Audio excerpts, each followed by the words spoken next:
खबर ये आ रही है कि कांग्रेस की तरफ से ट्वीट किया गया है। हालांकि पी चिदंबरम का ये ट्वीट है। बिल उन्होंने कहा कि बिल आइन के बुनियादी तस्वुर पर हमला है और सुप्रीम कोर्ट में बिल की किस्मत का फैसला होगा। सुप्रीम कोर्ट से रुजू करने का इशारा भी पी चिदंबरम ने दे दिया है, जो कि साबिक वजीर खजाना भी रहे हैं। शहरी तरमीमी बिल के खिलाफ हमने देखा कि जमीयत उलमा हिंद की तरफ से ऐलान किया गया है कि वो सुप्रीम कोर्ट का दरवाजा खटखटाएगी और इससे पहले IUML की तरफ से कहा गया कि वो जाने वाली है आज दाखिल करने के लिए सुप्रीम कोर्ट में अर्जी। इस बीच खबर यह है कि पी चिदंबरम ने जो ट्वीट किया है और पी चिदंबरम ने अपने ट्वीट के जरिए कहा है कि इशारा दिया है कि सुप्रीम कोर्ट से इस हवाले इस तनाजुर में रुजू हो सकती है और साथ ही साथ उन्होंने ट्वीट के जरिए कहा है कि यह बिल आइन के बुनियादी तस्वुर पर हमला है और इस बिल की किस्मत का फैसला सुप्रीम कोर्ट में होगा।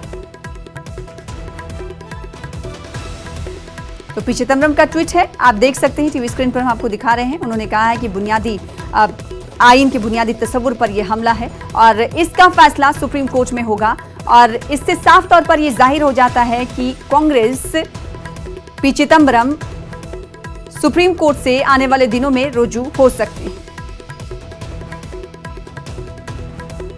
मरकजी वजीर मुख्तार अब्बास नकवी ने